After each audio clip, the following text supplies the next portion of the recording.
Okay, folks, so it's Sunday evening. We had a little bit of a late start because of weather. We were waiting for the right weather window, so we pulled in there. We were going to do this all in one crossing, but there was just a 20 knots of wind, and we knew it was coming, so we just pulled in there. And we wanted to pull in and check the engine oil, and then give Cranky a break. This is our autopilot. We've been relying on her heavily over the last 23 days now, and but she's done a great job. A little bit sketchy this morning, pulling out in those rough of seas, especially when you're pulling out into the ocean from these waters over here on the Atlantic, on this eastern seaboard here. But you cannot run inside. It's me and Jim ran aground last night. We found out why you don't run inside there. It's just there's too many shallows, and with the hurricanes, everything's changed. So you have to run on the outside. Last night we called Cito, and we were like number 4 in line for groundings. And the lady says, "Well, the tide's coming up. You guys will get off," which we did. We were fine. So we just learned our lesson on that one. Also, going inside or outside. I mean, when you're on this eastern shoreboard here, you don't really have a whole lot of choice. Jim, show them right here that this is the course we're taking. So this is New York Harbor. This is where we're at right now. We're almost halfway through New York Harbor right here. And then that's New York, Statue of Liberty. So we could have gone in right here. If the weather had us do this, we could have hugged this coast right here, gone up through here, and then Hell's, that's not Hell's, it's 1H, Hell right here, and then come out over here to Block Island. But we're just going to come straight across here because we have the weather window now. We have the next probably 30 hours of really good weather.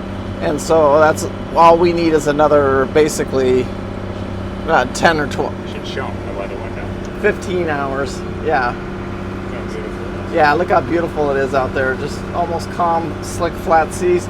But even in calm, slick, calm seas like this, you're still getting tossed around. This is not like running on the inside on the intercoastal.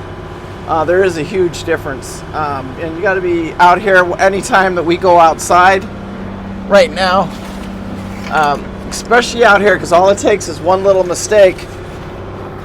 This is Jim's really, he'll get really upset, but even if I'm going out to wash windows, I put my life jacket on. If you go outside this door right here, you put your life jacket on.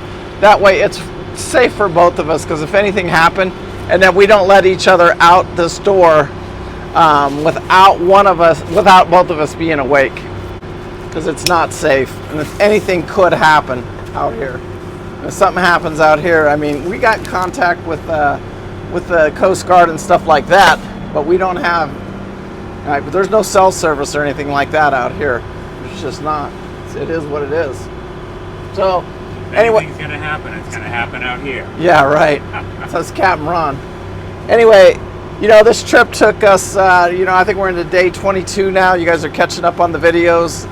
What I'm trying to do now is just take the runs as we did them and put them into videos. And it's the footage off of my phone, basically, and the GoPro.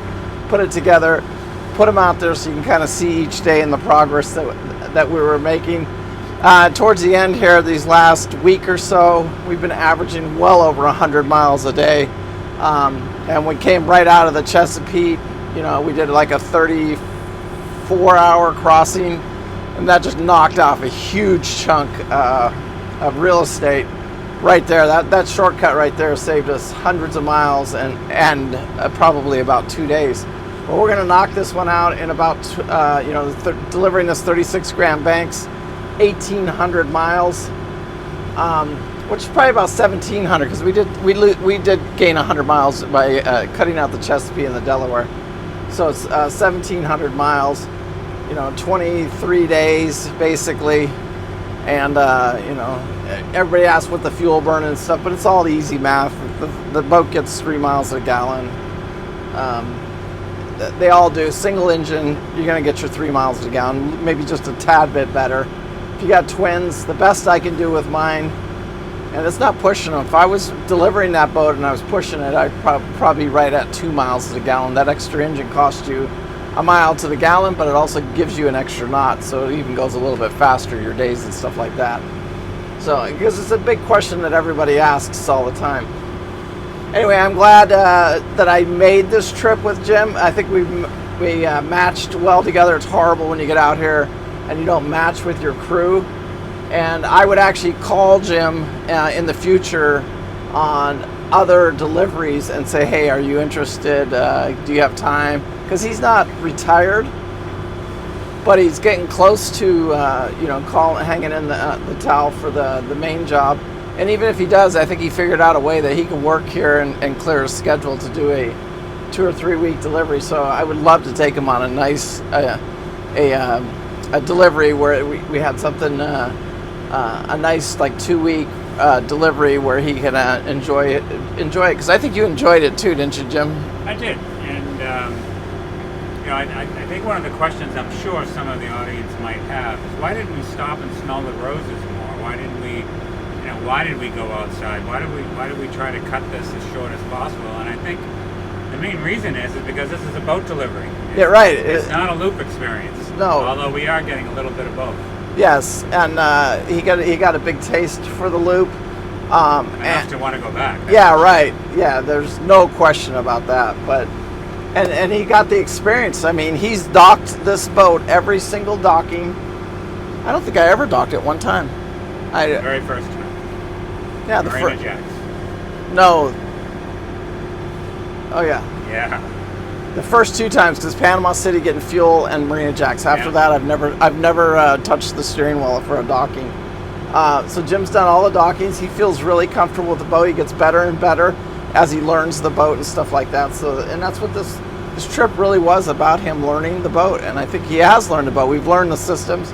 We know what needs attention, what he needs to work on the boat. And it's really not that big of a deal. He got an electrical issue, and hopefully his generator will get cleaned up by just putting a couple new brushes in it, and that one's taken care of. And when we talked to Northern Lights, they said, hey, it needs a couple new parts.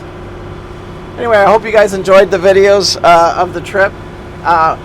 One thing I do want to clarify, because I think this is super cool, and it's just my resume, you know what I'm saying? Now I've done Catalina Island, Mackinac Island, and after tomorrow I'll have Block Island. So to me, those are like 3 of the, West Coast. You got Catalina Island. Everybody dreams of going over to Catalina Island.